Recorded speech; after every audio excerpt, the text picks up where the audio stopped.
fait, de Laurent a été amené à dire ce que je lui avais demandé de dire au maire, notamment de son arrondissement, à savoir que je peux comprendre que des particuliers, que des organismes privés, que des responsables syndicaux ou autres,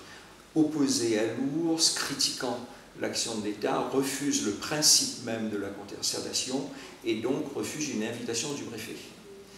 En revanche, s'agissant d'élus de la République, s'agissant de maires qui sont à la fois représentants de l'État et représentants de leur collectivité et donc élus,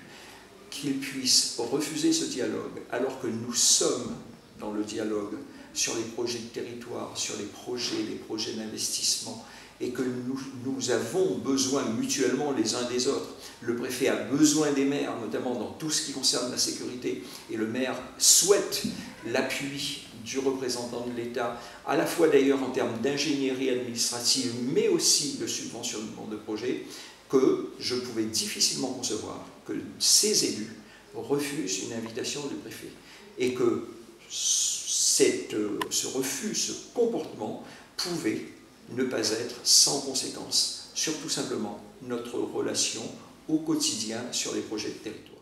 Il va de soi que les maires et tous les responsables sont libres d'avoir leur position. C'est important pour moi, j'en ai rencontré d'ailleurs, je tiens à le dire,